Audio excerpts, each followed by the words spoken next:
Over the years, my photography has taken a lot of morphing as I attempted to get past all of the 35mm film mistakes I had made for so many years.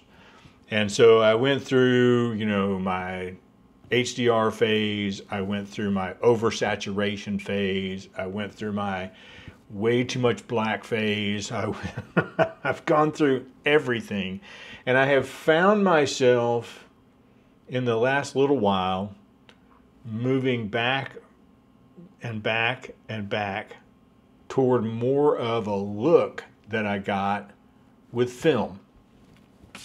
Now, I have pictures like this, and pictures like this. I'm hoping those are in focus. Or even a really old picture like this.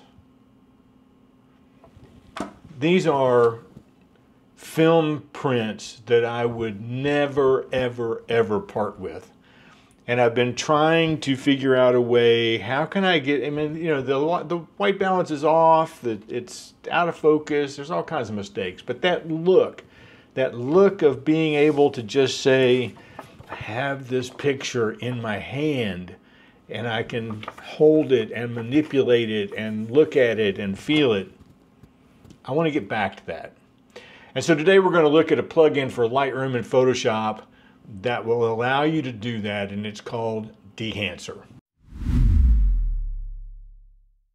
I went out to the Riverfront Nights Festival. My goal was to get some pictures after dark, but it rained me out. So I got a few pictures. I was using my R6 Mark II. I had the 70-200. I had it locked in at 1/400th of a second, which turned out not to be fast enough for some images, but and I had the ISO just kind of floating wherever it would go. And I took some pictures, and they're not great pictures, and they're not going to go into a photo book anywhere. But I want to show you a little bit about my editing process typically, and then what Dehancer can do after that. So I'm going to start with this image right here. I'm going to go into the develop module, and one of the reasons I've chosen this image is because of the lights in the background. And if you look here, it's kind of noisy, so we're going to clean that up. And typically what I do is when I go out on a shoot like this where I want to try to get the same look across all of the images I've taken, I come over here to the preset side in Adobe Lightroom, and I have already sort of pre-chosen this look right here as someplace I want to go. Now, you can see that the whites are blown out and all of that, but it's sort of got the color that I'm looking for to some extent. So I'm going to come over here to the develop module, and a few things I'm going to do. So the lights are blown out, so I'm going to pull the highlights down. Actually, I think I'm going to pull the whites down. It should go out sooner than that. And they're sort of in a semi-bokeh. They're not really bokeh, but they're sort of there. You can see the background's kind of blurred out here. And I am going to bring the black point down just a little bit to bring it just a little bit darker in the image. That's sort of a look I like. And then I'm going to take a look here. Might bring the texture down just a little bit. I don't want this to be ultra sharp. I don't want that look. And I might even haze it up just a little bit. Let's see what that does. And then I'm going to come down here to the tone curve, and I'm going to kind of put a small little S curve here to get a little contrast. I've stopped using the contrast slider almost entirely, and I'm doing contrast here in the curve module, and I think that works a lot better for me. And then I'm going to denoise it. This is going to take a while, so we'll come back to this in just a minute. All right, so I've run the denoise. Now the denoise in Lightroom only works on, you know, a DNG file, raw file. It doesn't work on JPEG files. And you can see that the noise is gone. I want to replace that noise with grain. And so we're going to do that in Dehancer. And then I don't need a lens blur, but I am going to put on just a little bit of vignette. I've learned from Scott Kelby over the years, vignetting at -10, -11 is really sort of the sweet spot. You don't want to go too much over that. And then I'm going to pull up the colors just a little bit with the calibration tool, and then I'm going to come back. I think that's where I'm going. Not going to worry about white balance right now. So once you've sort of made the edits that you want to make, and this is what I would typically save and post on Flickr or in a video about this, I'm going to take this video, I'm going to take this image now. Also, the thing that I would do too, let me just point this out, is I would go in and I would take this as my base image and I would synchronize all of the other images. And that gives me a starting point for everything. And then from there, I would go in and make some exposure adjustments for each image. I might adjust the whites and blacks a little bit for each image, and I would certainly adjust the crop or level the image in every image across the board. But I would get this as my starting place, okay? So I'm just going to right-click this, and I'm going to put Edit in Dehancer, the Dehancer Lightroom plugin. Now, what Dehancer does is it automatically defaults back to the last settings you saved. And I was kind of playing around. This was sort of where I left off. But I want to show you around. So there are some presets here that you'll see. This is last edits. This will always be here, and anytime you reopen Dehancer, it's going to reopen into the last edit that you did. But I could also do some other sort of presets. I kind of like that one. That color tone's nice for me. A nice little black and white look. Not digging that one so much, but instead, I'm going to come over here to all of the film emulations, and I'm just going to leave it on all films here. And you can see these are all of the different films that are already loaded into Dehancer. And so I'm going to come down here and I'm going to say I'm going to start with Kodak, the Kodak Gold 200. And it will allow me to look at all of these different presets. And so here's Kodak AeroColor 4 125, Kodak Color Plus, a little black and white, I don't like so much. The Ektachrome, let's come down here. This is the Kodak Gold 200 that I was looking at, you know, purposefully. Or we might want to look at a Portra. Let's look at Portra.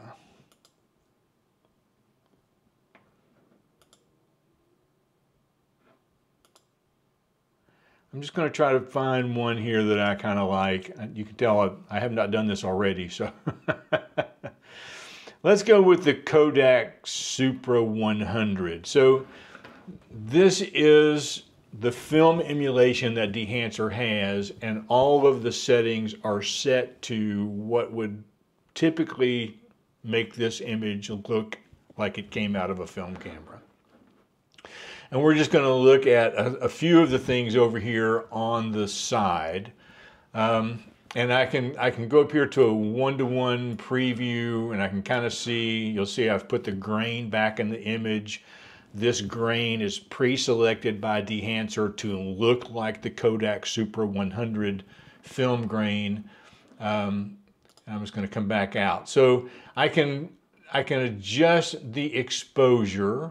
So I can really blow it out, or I can really darken it up.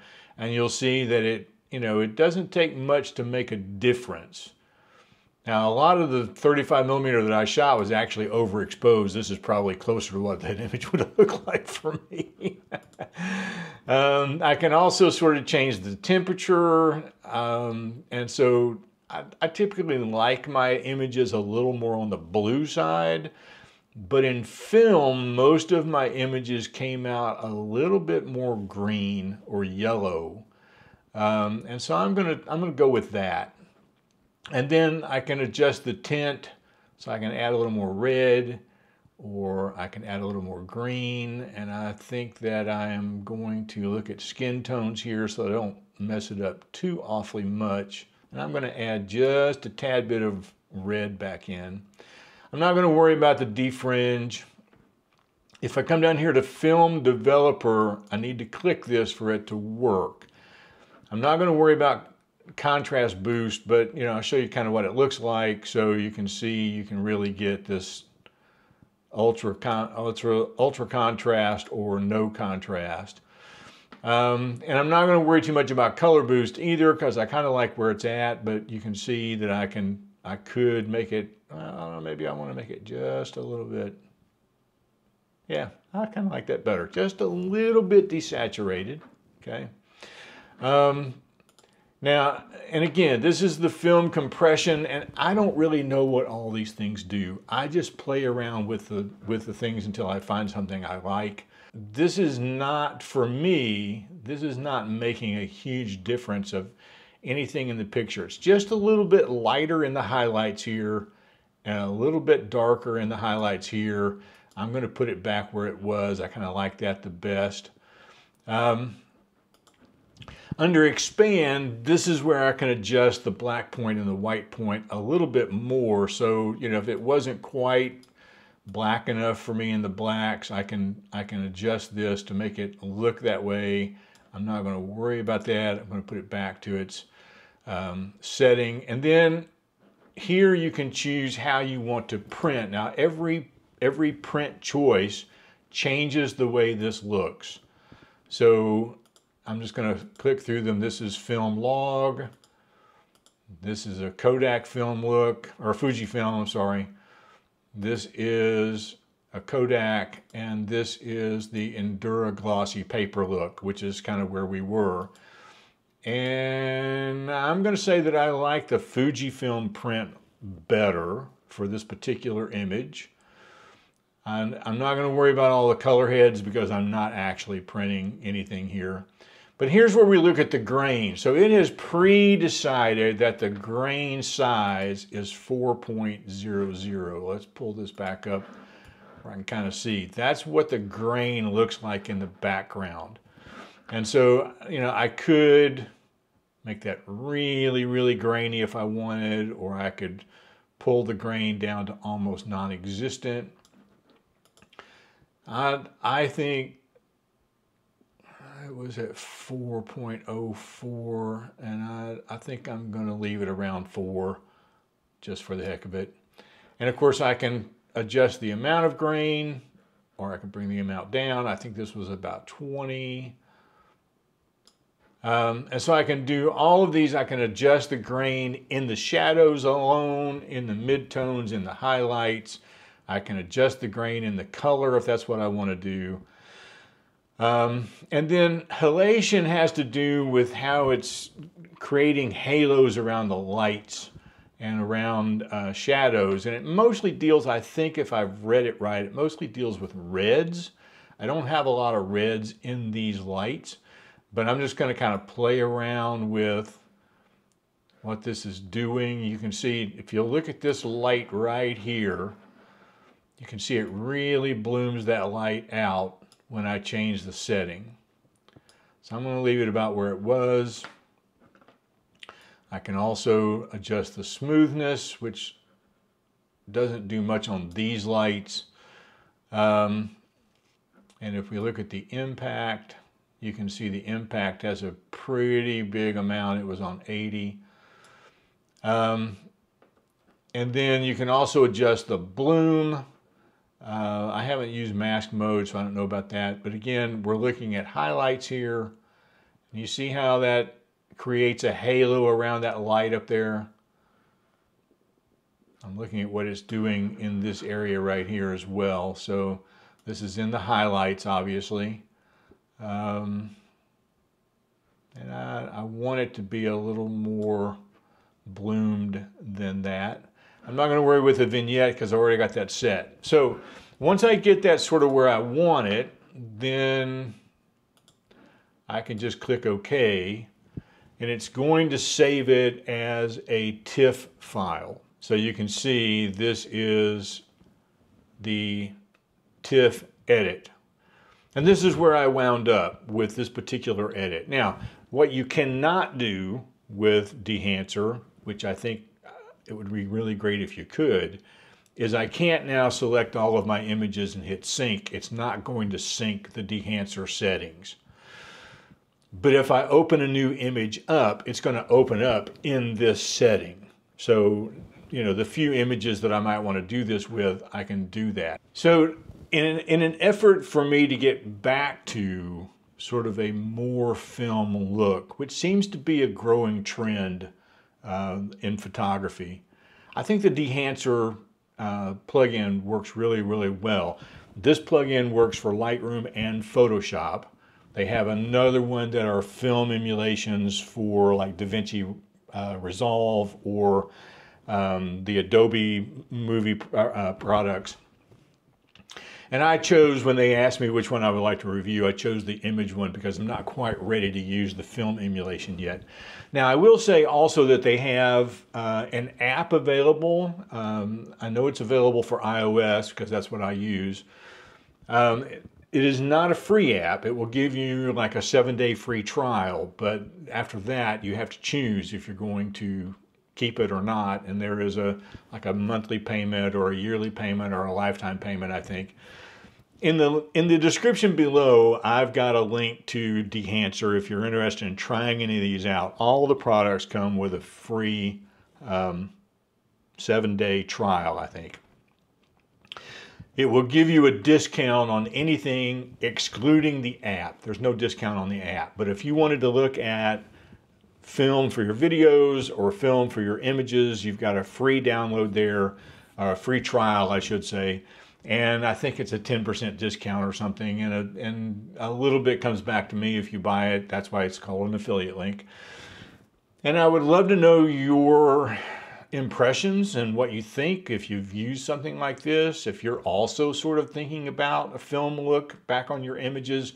What would you like to see done with your edits? And we'll see you next time.